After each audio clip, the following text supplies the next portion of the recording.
V zapuščinskem postopku sodišče ugotovi, kdo so pokojnikovi dediči, katero premoženje sestavlja njegovo zapuščino in katere dele zapuščine prejmejo dediči in druge osebe. Postopek pred sodiščem se izpelje le, če obstaja premoženje zapustnika. Po smrti zapustnika matičar na upravni enoti sestavi smrtovnico in jo pošlje pristojnemu sodišču. Sodišče nato vodi ter zaključi postopek, tudi če se stranke ne odzovejo vabilu. Pri tem ugotavlja, kaj spada v zapuščino, kdo so dediči in kaj dedujejo. Če sodišče ugotovi, da zapustnik ob smrti ni imel premoženja, zapuščinske obravnave ne opravi in dediči prejmejo sklep o ustavitvi postopka.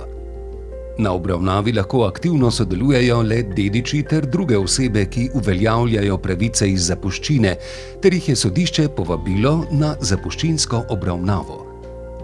Kdo je kdo? Dedič je oseba, za katero zakon določa, da po zapustnikovi smrti na podlagi zakona ali oporoke pridobi njegovo premoženje. Ko oporoke ni, govorimo o zakonitih dedičih. Ti so razvrščeni v 3 dedne rede. Če obstajajo dediči v bližjem dednem redu ali njihovi potomci, dediči v bolj oddaljenih dednih redih ne dedujejo. V prvem dednem redu so zapustnikovi potomci in zakonec ali partner. V drugem dednem redu so zapustnikovi starši in zakonec ali partner, ali, če so ti že pokojni, njihovi potomci.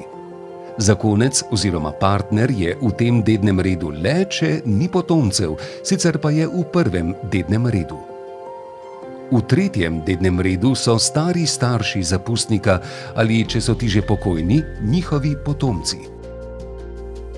Oporočni dediči so osebe, za katere je zapustnik v oporoki določil, da kaj dedujejo. Nujni dediči so aktualni v primeru, če je zapustnik v oporoki določil drugačen način dedovanja, kot ga določa zakon. V tem primeru lahko zakoniti dediči zahtevajo nujni delež. Kolikšen je nujni delež, določa zakon. Medtem ko dedič dobi vso zapuščino ali en del zapuščine, je volilojemnik oseba, ki je zapustnik v oporoki namenil le posamezno stvar ali pravico. Kako poteka zapuščinski postopek na sodišču?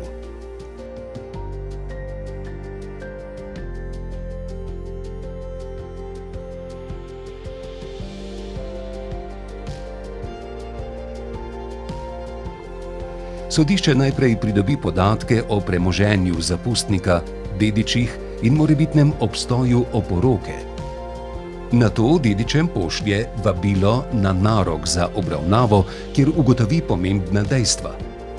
Če se stranke ne strinjajo o določenih vprašanjih, se postopek lahko prekine in stranke napoti na pravdo. Na koncu sodišče izda sklep o dedovanju, v katerem ugotovi, kdo so dediči in kaj dedujejo. Če se dediči ne uspejo dogovoriti, kako razdeliti premoženje, lahko premoženje delijo naknadno izven zapuščinskega postopka z dogovorom ali v drugem sodnem postopku. Dediči morajo plačati sodno takso, ki je določena v zakonu o sodnih taksah in je odvisna od vrednosti zapuščine. Če ni bila vložena pritožba, postane sklep sodišča pravnomočen po 15 dneh od njegove vročitve strankam. Po zaključku postopka sodišče samo uredi vpis lastninske pravice dedičev na nepremičninah zapustnika, tudi če dediči tega ne predlagajo. Vse ostalo glede premoženja in pravic dediči uredijo sami. Pri tem potrebujejo potrdilo o pravnomočnosti sklepa o dedovanju, ki ga dobijo na sodišču. Postopki pred sodiščem so lahko zapleteni, zato je priporočljivo, da si poiščete ustrezno pravno pomoč. Za več informacij obiščite spletno stran nasodiscu.si. Vsebine animacij ne predstavljajo pravnega nasveta ali stališča sodstva in nimajo pravnih posledic, temveč so le informativne narave.